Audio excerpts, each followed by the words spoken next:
शफे खड़ी रहमतुल्लाह अलैह आशिकां दियां सिफतां दसदे कि जेड़े आशिक बनदे ने उन्हां दियां की सिफतां ने उन्हां दे वसफ की हुंदे ने उन्हां दे चलन फिरन तो की पता लगदा है जी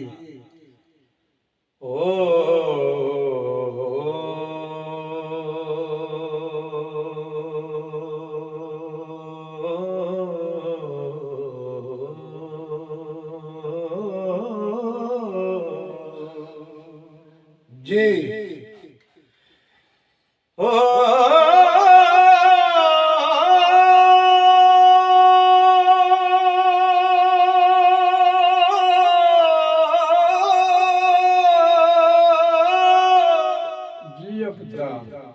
पुल सरात शकदा पैंदा ते सो जाने जो टुरदा आस बहिश्त दलेरी देंदा ते नरग वछोड़ा खुरदा आस बहिश्त दलेरी देंदा ते नरग वछोड़ा खुरदा ते लख जहाज इसे विच डुबे ते केड़ा पार उतरदा केड़ी नदी इश्क दी नदी जेड़ी इंदे विच मियां साहब आंदे ने लखां जहाज डुब गए इंदे चों पार केड़ा लंघदा है ओए लख जहाज इसे विच डुबे ते केड़ा पार उतरदा इस नदी दियां मौजां तक के ते दिल दलेरां बुरदा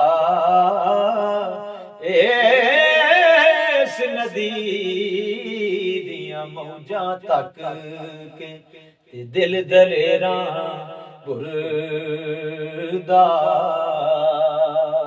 जी ओए आशिक बनने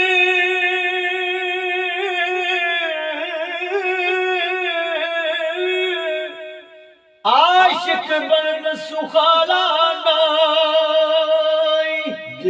वेखान्यू पतंग दे खुशियां नाल सड़न विच आतश ते मौतों जरा ना संग दे खुशियां नाल सड़न विच आतश ते मौतों जरा ना संग दे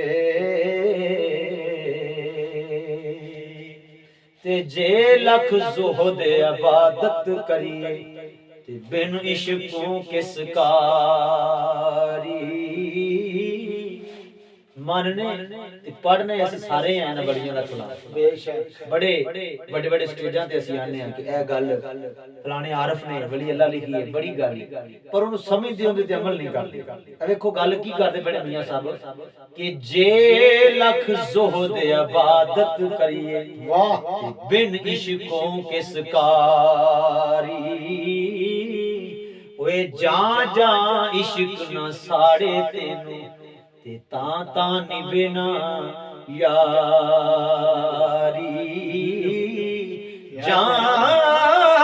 जा इश्क ना साड़े तेनू जी तां निभे ना यारी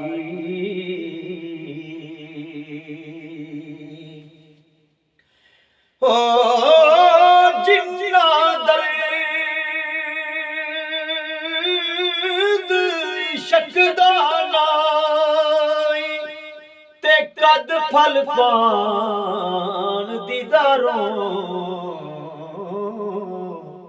जे रब रोग इश्क दा लावे जी लोड़ नहीं कोई दारों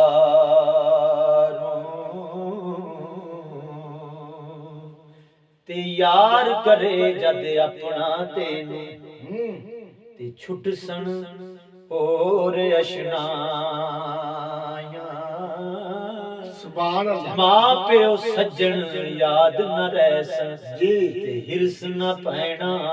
पाया। मां प्यो सज्जन याद न रहसन ते हिरस न पैना पाया। ज्यादा तन भी ताई जन्नत जासी सुभान अल्लाह। खलत ले मरन दा दोज़ख मौत मुहम्मद जागे रख के चा मिलन दा।